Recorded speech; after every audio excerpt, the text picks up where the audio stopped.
92.7 KUFM Benin City. First, the headlines.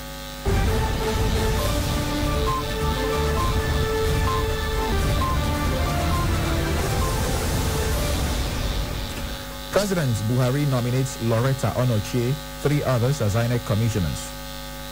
Demands rise as protesters insist on wider reforms of the police and good governance. Renowned poet J.P. Clark dies at 85. And on business, IMF says Nigeria's economy to contract by 4.3% in 2020. In sports, Super Eagles held to a 1-0 draw against Tunisia in friendly match. Details of these and more after this break. I am Charles Oporum.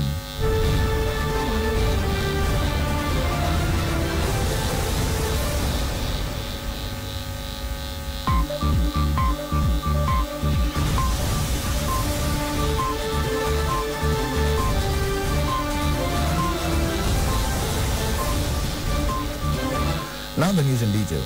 President Muhammadu Buhari has requested the Senate to confirm the nomination of his special assistant on social media, Loretta Onochie from Delta State, as a National Electoral Commissioner of the Independent National Electoral Commission (INEC). Senate President Ahmed Lawan read President Buhari's letter of request at the plenary on Tuesday. Also nominated were Professor Muhammad Kala, National Commissioner from Katsina State, Professor Kunle Ajayi from Ekiti State, and Saidu Ahmad from Jigawa State. Buhari, in a separate letter to the upper chamber, also requested confirmation of appointment of 3 executive directors of the board of the Federal Road Maintenance Agency, FEMA. The Presidential Panel on the reform of the now disbanded Special Anti-Robbery Squad (SARS) has approved the 5-point demands put forward by youths that have been protesting across the country. This was disclosed by the Special Advisor to the President on Media and Publicity, Femi Adesina. The approval was announced at a multi-stakeholders meeting attended by leaders and representatives of civil society organizations in Nigeria, activists from the entertainment industry, the EndSARS movement, and development partners. The Ministry of Police Affairs and Public Service Commission were also present at the meeting, but affirmed that the 5-point demands of the protesters and the EndSARS movement are genuine concerns and will be addressed by the government. In another related development, the Inspector General of Police, Mohammed Adamu, has set up a Special Weapons and Tactics Team, SWAT, to replace the disbanded Special Anti-Robbery Squad, SARS. The prospective members of the new team, who would undergo tactical training next week, will undergo a psychological and medical examination to ascertain their fitness and eligibility for the new assignment. A statement by the force spokesman, DCP Frank Mba, in Abuja on Tuesday disclosed that the personnel from police commands in the southeast and the south-south will be trained at the Counter-Terrorism College, Norwatai, Rivers State. Those from the police commands in the north and the southwest will be trained at the Police Mobile Force Training College, Ende, Nasarawa State, and the Police Mobile Force Training College, Ila Oragu, Osun State. Like Oliver Twist, Nigerian youths might be asking for more than just the reform of the police system. With continued protests across the country, days after SARS was disbanded, the conversation and demands have gradually dovetailed into calls for a wider societal reform. Well, here's just a teaser. Hold for a moment. Extra Voices has more on this in a moment. In the ever-revolving world of news, one story becomes extinct the moment another major story breaks. Market women don't know whether they pay any to. But with KUFM's Extra Voices, the story never dies. It just takes on a new life. Market never. There is no water in the house. The toilet is not good. We don't have any fashion in APC. We bring you new angles and fresh perspectives to every story, no matter how old or remote. There are a lot of educated people that are involved in politics nowadays. We go a little beyond the surface to get you those extra details ignored in the rush for the news. Now bridge, now we take the air cars. Some don't die for inside. We go beyond the lines to bring extra voices, not just for those making the stories, Thank you, Mr. Speaker. but for those affected by the stories. I've lost 1 bag of rice. Documents. So it's a real disaster. With Extra Voices, we add new flavor to give fresh perspective and taste to an old story. Extra Voices airs every Wednesday and weekends on KUFM's major news bulletins. The past 1 week has witnessed series of protests and walks across the country by the youth, demanding for a more civilized policing system, beginning with an end to the Special Anti-Robbery Squad SARS, a unit within the Nigeria Police Force. These followed series of complaints of abuse, extortion, brutality, extrajudicial killings, and all forms of dehumanizing treatments over the years, which the authorities have failed to address. Though the protests have yielded its first major results, which is the scrapping of the unit by the Inspector General of Police, today's Extra Voices reports that the youths still want more from the authorities than merely scrapping the SARS. Voices of disenchantment about police brutality in Nigeria that continue to resonate on streets of many cities in Nigeria and beyond. In Lagos, Ibadan, Abuja, Jos, Enugu, Port Harcourt, Benin City, London, and other parts of the world, the voice chanted the same chorus. They want an end to the activities of SARS, a special unit of the Nigerian Police Force created in 1992 by the administration of General Ibrahim Babangida to deal with the problems of armed robbery and other violent crimes. We can't take it anymore, so it's a good thing that we're coming out to cry out with one voice, and we hope to achieve one goal, which is that the SARS be reformed, because we're tired of them killing us. There are perhaps a few Nigerians who haven't encountered the SARS brutality or extortion. Many have stories of personal experience to share. I took my uncle's car to go and wash. So SARS, they stopped me, brought me down, read my license, I showed them who owns this car. I said my uncle. They asked for my phone and I gave them. They saw a picture of a meme of the white man. They said, what am I doing with the picture of this white man? That I must be doing for one night, that should get down. Those who don't have certainly have someone very close to them to share theirs. I lived in the north up to 8 years. I never lost a finger. I came back here only for somebody to waste my son. There was no war. There was no fight. There was no riot. Not that the boy was involved in any fracas. Not that he was stealing. Not that he was robbing. Just cold-bloodedly, they wasted this boy for me. Oh, God. I had a friend, Kule. Kule was asked by SARS to bring his phone. So I'm not going to give him my phone. That was it. They arrested me. Kule paid himself with 200,000. That money did go to the government. Several attempts have been made in the past to reform the SARS and the Nigerian police in general to specifically deal with the complaints of human rights abuses. However, each attempt has left the force with little or no impact. The last straw that broke the camel's back was a viral video last week showing the alleged killing of a man in Delta State by the operatives of SARS after a series of physical assaults. It sparked off series of protests globally, which gradually gathered momentum as celebrities and many prominent fellows joined in. On Sunday, October 11, 2020, the Inspector General of Police, Mohammed Adamu, bowed to pressure. The Special Anti-Robbery Squad of the Nigerian Police, otherwise known as SARS, is hereby dissolved across all formations, the 36 state police commands and the Federal Capital Territory, where they currently exist. But more than 3 days after this pronouncement, protests have continued to rock many cities across the country and beyond.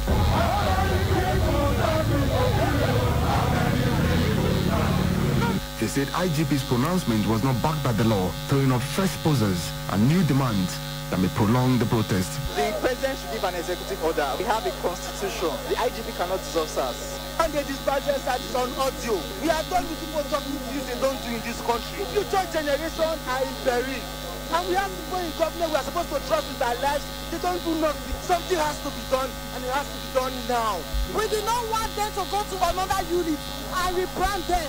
We want them to be disbanded and be taken to agricultural department. And we will continue to block the airport until they feel the pain that we feel. The dissolution, many said, should be holistic. Therefore, we have been operating within the advent of the law as the National Exam Constitution prescribes. Now, the first thing for me is to right now match the federal government's pronouncement with action. All detention facilities of SARS right now should be empty, should be inspected, should be not open, because there are people that are rotting away there. There are corpses lying there. Others also believe that a total reform of the police is the only way out. The government will have to announce measures towards improving the conditions of service of policemen and women in the country. You cannot pay somebody 45,000 naira and give him a gun and expect him not to turn the gun against the people. From the time you are recruited, you become a commissioned officer, to the time you become a PPO, every step of the way is laced with corruption. I've covered the police. I've made instances where returns are made from checkpoints to the divisional police officers down to the commissioners of police, and I'm not making this as a mere allegation. I was a witness, but then nobody will admit that. If I were to be the president, the first thing I would do, I would get someone outside the police system to help the police, just like he has done with the customs. Get a lawyer, a human rights lawyer. All this while, the social media continue to provide the right energy, fueling the street walk, as the subject maintained a top trend on all platforms with hashtag #EndSARS attracting a global attention.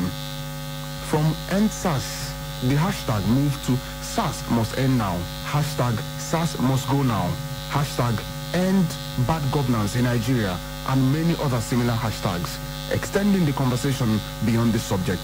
Don't let anyone tell you you don't have a voice. Yes. You all have a voice. Yes. And don't be scared to speak up. Yes. Because Nigerians will deserve good government. Yes. Apparently, the demand is going to include extensive reforms, social justice, end of corruption, and enthronement of good governance for a better society. Mr. President,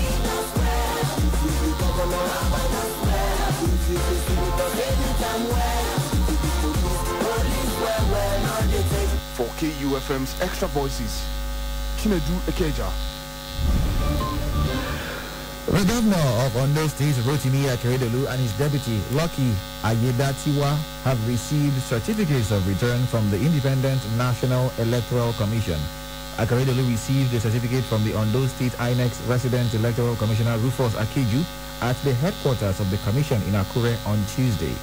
Meanwhile, Governor Akeredolu on Tuesday visited President Muhammadu Buhari at the Presidential Villa, Abuja, shortly after collecting his certificate of return from INEC. As part of activities to mark this year's International Girl Child Day, the Edo State Commissioner for Social Development and Gender Issues, Barrister Maria Edeko, on Tuesday visited some public schools to boost the morale of female students. While addressing the students at Imagoyo College, the Commissioner assured them that Edo State government policies are girl-child friendly.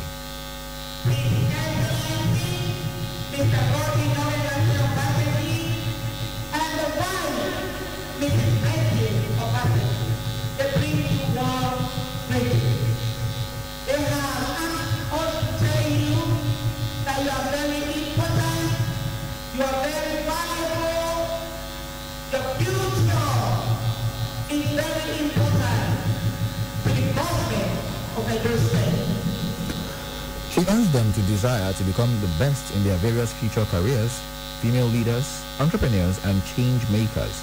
The Commissioner advised the students not to see themselves as second-class citizens or as inferior to their male counterparts.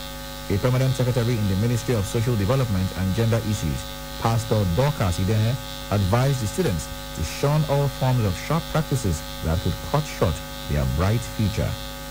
If you know that you have this great potential, we cannot afford to relegate ourselves to the background, to the kitchen, or to give up ourselves to be used by men who after promise pregnancy the girl comes out of school, the boy will continue with his education. Is that what we want? The theme of the 2020 International Girl Child Day is My Voice, Our Equal Future. It focuses attention on the need to address the challenges girls face and to promote girls' empowerment. The day is marked 11th of October yearly. Elsewhere, the Musical Copyright Society of Nigeria, MCSN, is seeking a sustained collaboration with the Nigeria Police Force to ensure compliance with the copyright laws. The Coordinator, Copyright Management Organization, CMO, Prince Biodun Egwakide, made the appeal on Tuesday when the management team of CMO, Edo and Delta State, paid courtesy call on the new Assistant Inspector General of Police, AIG Zone 5, on Tuesday. Prince Egwakide commended the leadership of the police in the zone for the support and cordial relationship they have both enjoyed over the years, including during the time of Abubakar Adamu, the current IGP, as AIG in the zone. He said beyond their statutory duties, the body is augmenting the efforts of the federal government in reducing unemployment by engaging young men and women graduates as licensing executives and enforcement officers. He, however, appealed to police to provide them with support in the area of arrests, prosecution, and licensing, as that will make their job easier. At this time when there is need to cure or reduce the unemployment index, collective management is an avenue to support the federal government in that regard. And we believe that it is important also for the zone to support us on this part in the course of collective management so that these men and women will be able to carry out their functions unassaulted and unhumiliated.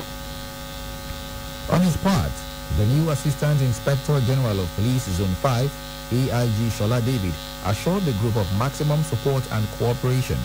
He advocated for the use of unconventional methods like public enlightenment as a way of dissuading intending offenders from committing copyright infractions.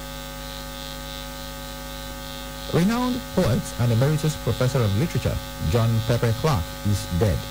A statement by the family said the professor died in the early hours of Tuesday. John Pepper Clark hails from Kiagbodo, Burutu Council area of Delta State. The statement was signed by Professor C.C. Clark for the family and Eli Clark for the children. Professor J.P. Clark passed on in the comfort of his wife, children, and siblings around him. J.P. Clark was a younger brother to elder statesman and Ijaw national leader, Chief Edwin Kiagbodo Clark. Coming up in a moment on our business news, IMF says Nigeria's economy to contract by 4.3% in 2020, grow by 1.7% in 2021, project 13.7% inflation in 2020, 11.6% in 2021. Details of these and more in our business news bulletin shortly. 1,000, 2,000, 3,000, 1 million, 2 million, 3 million, 600 billion, and the last kobo. Oh yes, we follow the money. It's all about the business and the business of business. The gains and the losses. The bulls and bears. The rise and falls. The risk and the satisfaction of seeing the last kobo rise to millions. On KUFM's Business News, the simple and complex jargons of business just make sense. Get the trending news on the morning market, forecast, investment opportunities, policy changes, and other breakout information on the ever-busy world of business. KU Business News, Monday to Friday on our news dawn, 6:30 to 7 a.m.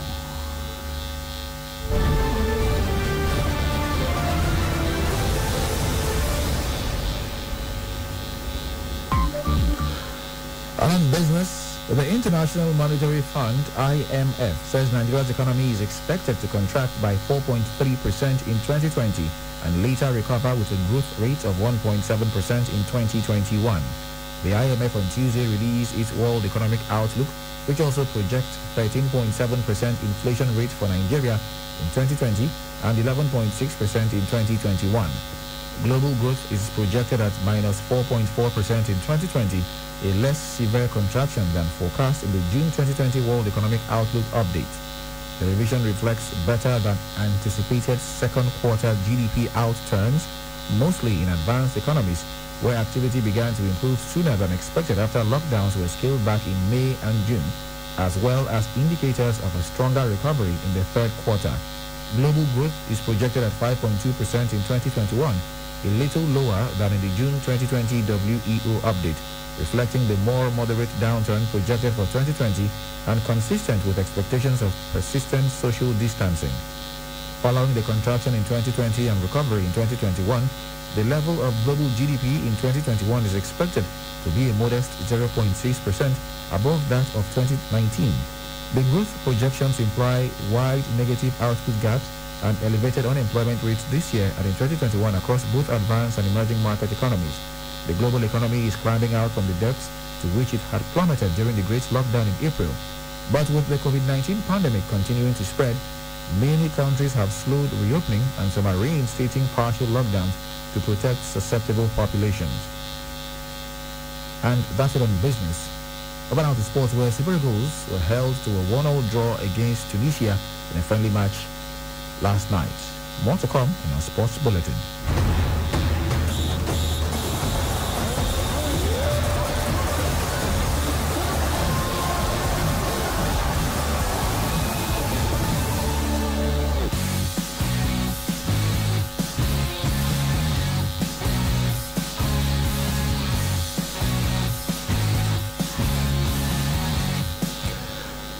The Super Eagles played a 1-1 draw with the Carthage Eagles of Tunisia in their second international friendly game in October, played at the Jacques Loman Arena in Austria on Tuesday. Kelechi Iheanacho put the Super Eagles ahead before Mohamed Draja drew Tunisia level late in the first half. But the Eagles made 4 changes in their starting 11 with Ahmed Musa, Kevin Akpoguma, Moses Simon, Kenneth Omeru coming on. Also, joint striker Cyril Dessus and CSK Moscow winger Chidera Ejuke made their debuts for the Super Eagles coming on in the second half. It was a much improved performance from the Eagles as they bossed most parts of the game, but the resilient Tunisians held their own to force the match to a draw. The Tunisians have now failed to beat the Eagles since the 2004 Africa Cup of Nations. The Super Eagles had the game's first chance at the 12th minute as the ball dropped kindly for Akpoguma inside the penalty box from a free kick, but his shot was blocked from close range. 3 minutes later, Tunisia had a chance of their own from a corner, but Okoye was on hand to prevent them from taking the lead. In the 21st minute, the Eagles opened scoring through Iheanacho, who turned brilliantly inside the box before putting his chance away. On the half-hour mark, the Eagles had a chance to double their lead, but Iheanacho saw his weak penalty saved by Ben Mustafa in goal for Tunisia. In the 44th minute, Mohamed Draja equalized for Tunisia as he slammed the ball into the roof of the net off a cross from the left-hand side. And finally in sports, the Portuguese Football Federation FPF has announced that Juventus forward Cristiano Ronaldo has tested positive for coronavirus. The FPF said in a statement the 35-year-old is doing well without symptoms and is in isolation. Portugal faced Sweden in the Nations League group game on Wednesday. The remainder of Fernando Santos' Portugal squad have tested negative for COVID-19 and are available for selection. Portugal played out a 0-0 draw with France in Paris on Sunday and at top of the group, level on points with the world champions. The Portugal captain became the first European to score 100 international goals in men's football when his side beat Sweden in the reverse Nations League fixture in September. As a result of his period of quarantine, Ronaldo is also set to miss Juventus Serie A fixture at Crotone on 17th October and his side's opening Champions League group game against Dynamo Kiev on 20th October. The Italian champions then face Verona in the league on 25th October and Barcelona in their second European group game on 28th of October. And that's it on sports. And with these sports stories, we come to the end of our package this morning. But before we leave, a quick recap of the headlines.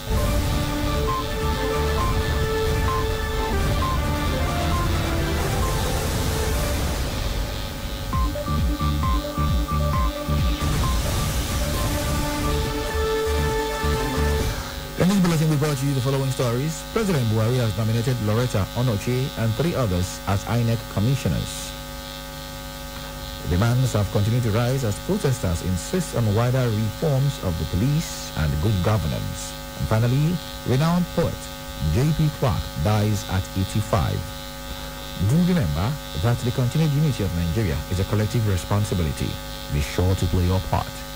Do not forget, you can listen to us anywhere in the world by visiting our website at www.kufm.net or downloading our mobile app from the Google Play Store. We are also live on YouTube at KUFM Nigeria, and you can also listen to us on radiogarden.com. KUFM News Dawn was produced by Lebedum Asagwaram. I am Charles Oporum saying thanks for listening and good morning.